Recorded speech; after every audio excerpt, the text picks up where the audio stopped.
Welcome to Booktuber. Today's book summary is Anger Management for Dummies Book Summary in Hindi Part 2. Part 1 में हमने 4 topics के ऊपर चर्चा की थी, तो चलिए आगे की चर्चा मेरे साथ शुरू कीजिए। 5th टॉपिक है अपने गुस्से को काबू करना सिर्फ आपके हाथ में ही है। जब लोग आपके साथ अभद्रता से बात करते हैं तो वो यह नहीं देखते कि आप कौन हैं, वे यह देखते हैं कि वे कौन हैं। गुस्सा या अभद्रता करने वाला हमेशा अपने असली रूप को दिखाता है। इसलिए अगर आपके साथ कुछ ऐसा हो तो आप शांत रहने की कोशिश कीजिए। सबसे पहले आपको यह समझना होगा कि एक हाथ से ताली नहीं बजती। जब कोई आपको परेशान कर रहा हो तो उससे बहस करना या फिर वहाँ से उठकर चले जाना आपके हाथ में है। अगर आप वहाँ से उठकर नहीं जाएंगे तो एक वक्त ऐसा ज़रूर आएगा जब आप अपने गुस्से पर काबू नहीं पा सकेंगे और आप अपना आपा खो देंगे। शांत रहने से बहुत सी बातें हल हो जाती है। इसलिए अगर आप किसी से बहस नहीं करना चाहते तो आप शांत रहिए, या अगर कुछ ज़्यादा ही बहस करने के मूड में है तो आप उसके पास मत रहिए। इन सब बातों के अलावा पुरानी बातों को याद करके भी हम गुस्से को बढ़ाने का काम करते हैं।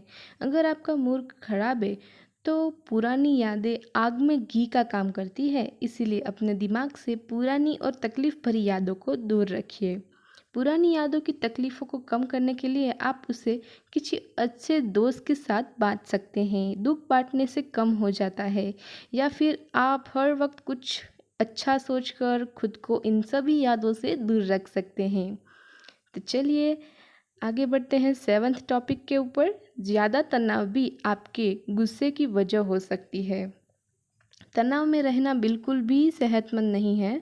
इससे जब आप परेशानी में नहीं रहते तब भी परेशानी के बारे में सोच सोच कर परेशान रहते हैं। हर वक्त परेशान रहने को आप खुद से ज़्यादा गुस्सा आने लगता है और आप बहुत आसानी से अपना आपा खो देते हैं। तनाव 2 तरह के होते हैं, बड़े तनाव और छोटे तनाव। बड़े तनाव में होता है कि वो आप बहुत ही ज़्यादा डरते हैं या किसी वजह से आपकी ज़िंदगी में बहुत सारे बदलाव आने वाले होते हैं।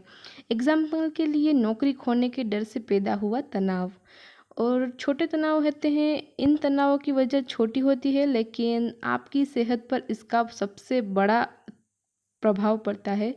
ये वो हर दिन के काम है जो आप करना नहीं चाहते लेकिन फिर भी आपको करना पड़ता है।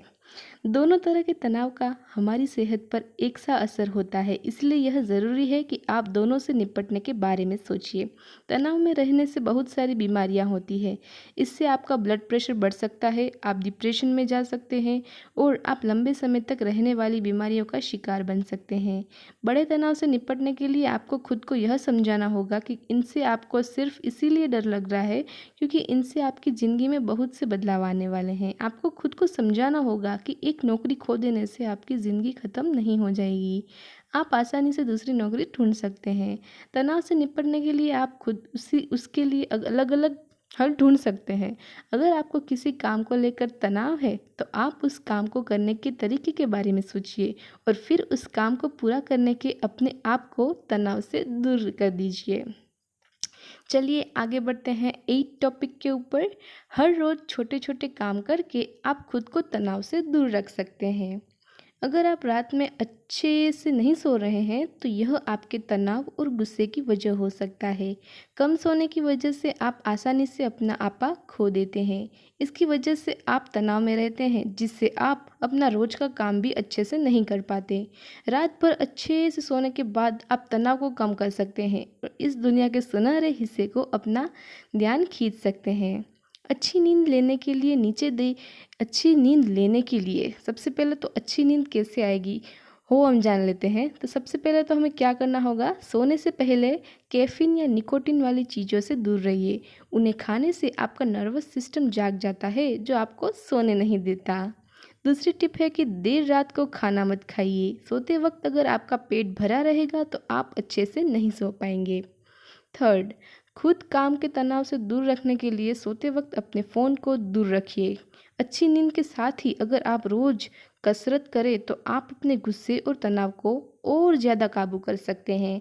कसरत करने के बाद गुस्सा करना बहुत मुश्किल हो जाता है, इन सभी आदतों के साथ ही अगर आप हर चीज़ का आभार जताने की आदत डाल लें तो आप अपने गुस्से को काफ़ी हद तक कम कर सकते हैं। हमें गुस्सा इसीलिए आता है क्योंकि हम जो चाहते हैं वो हमें नहीं मिल रहा होता।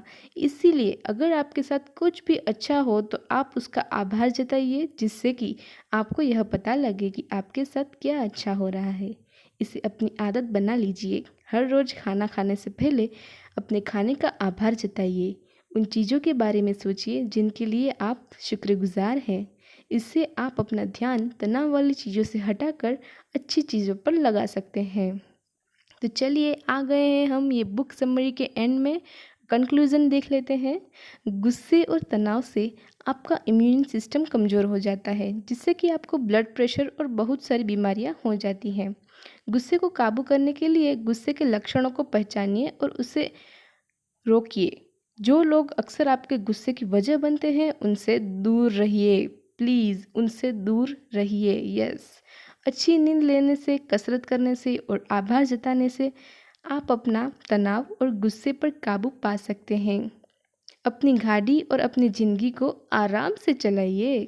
गाड़ी चलाते वक्त अपनी सीट पर आराम से सीट बेल्ट लगाकर बैठिए और जल्दबाजी में गाड़ी मत चलाइए। अपने आसपास के मोहल्ले का मज़ा लेना सीखिए।